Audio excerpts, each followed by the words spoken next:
Okay, hello everyone, guys. Good morning. How are you all? Good morning, everyone. Good morning, guys. Just please comment once about the audio and video of the class. Is everything is working good, working fine?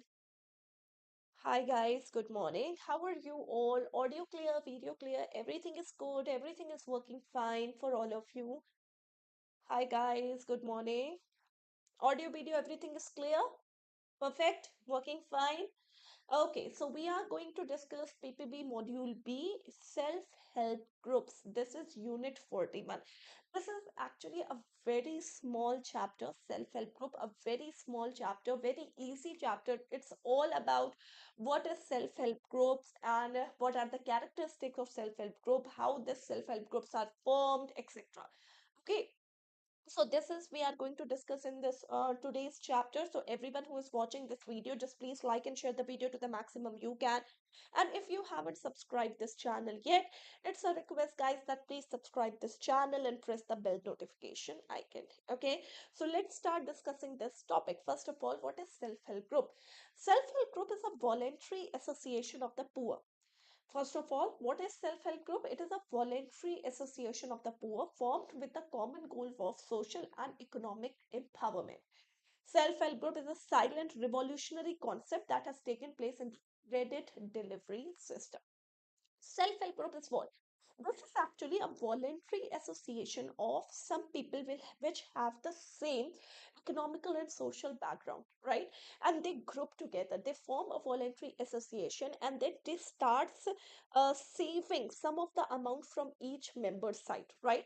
And then the fund is collected, and then this fund is lended to one of the member who is in need. Okay, then these are known as the self-help group. The main characteristic of the self-help groups are the member are the owner of that group, right? Secondly, the members are of same and social and economical background, right?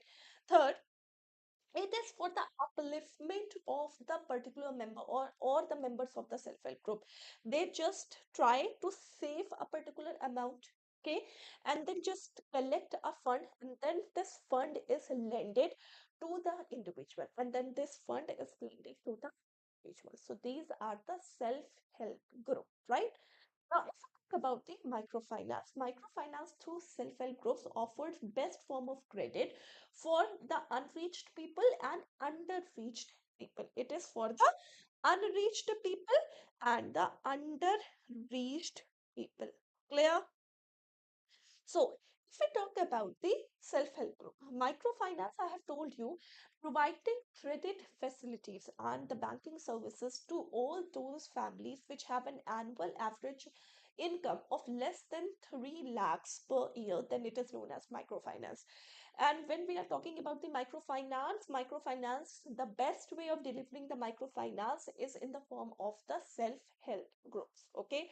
So next, if we talk about the self-help group, what are the need of self-help group? If we talk about the need of self-help group first, it actually mobilize resources for individual members for collective development. Okay, so it helps in the collective development. So each and every individuals are joining hand, they are contributing some money to by themselves and form a fund, right? And then this fund has been utilized, right? These funds has been utilized for the upliftment of the member of the self-help group. So it helps in what? It helps in the collective development, right? Uplifting living conditions of poor. Okay, so it is what? Uplifting the living conditions of the poor. It create a saving habits. It actually mobilize individual skills for the group interest.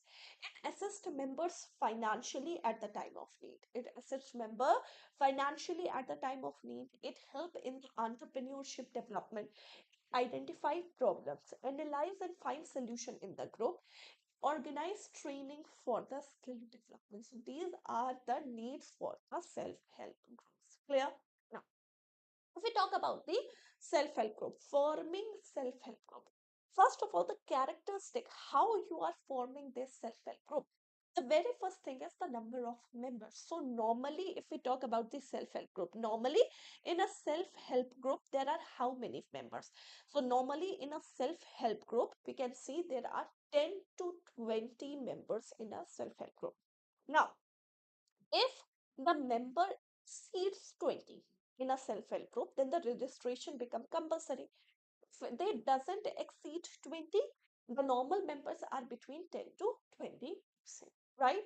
And if we talk about in some difficult areas like some hilly areas or deserts areas, it is just 5 members in the self-help groups, right?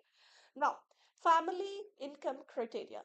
Generally, all the members should fall below the poverty line. This is the criteria that BPL, all person which are below the BPL, below the poverty lines, they are included to form self-help group, right? But if necessary, or in some exception cases, max to max 20%, or in some very exceptional cases up to 30% only is allowed from those families which are marginally above the poverty line, not from the very rich class.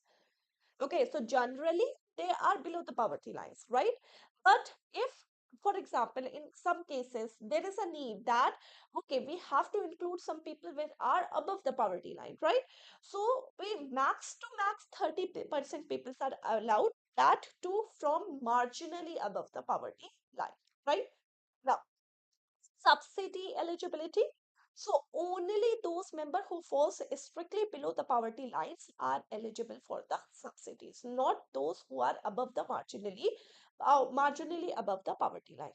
Management of the group, if we talk about the self-help groups, management should not entirely in the hand of APL families. Okay, so APL members should not be the office bearers. Majorly, the self-help group is for the upliftment of those who are below the poverty line. So below the poverty line members should participate in the management decision. They help in the decision making. The decisions are not entirely in the hand of APL families. Clear?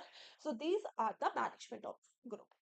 Next, if we talk about the restrictions on memberships, self-help groups should not have more than one member from the same family.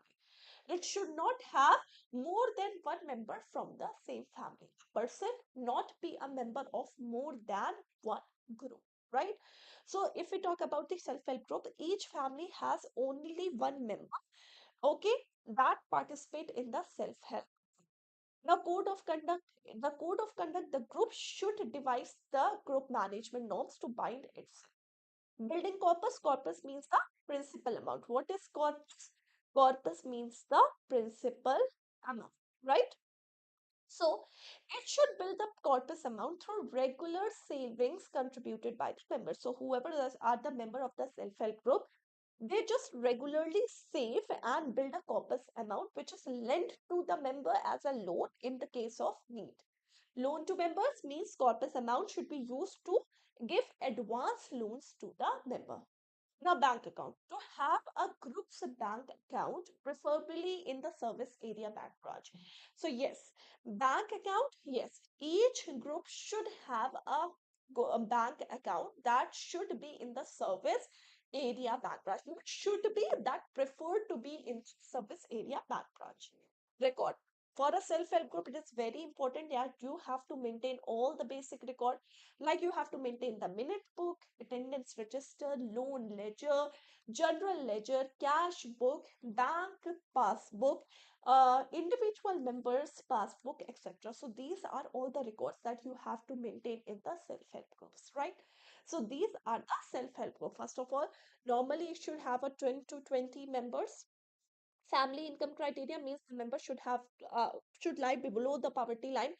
In some exceptional cases, max to max 30% is allowed from those families which are marginally above the poverty line. Subsidy eligibility, only the BPL members are eligible for subsidy. Management of the group, yes, it shouldn't entirely depend upon the APL families. Okay, so BPL families must participate in the management and be the office bearer. Restrictions on the member, self-help group should not have more than one members from the same family, right? Code of conduct, if we talk about the code of conduct, the group should devise the group management norms to bind itself.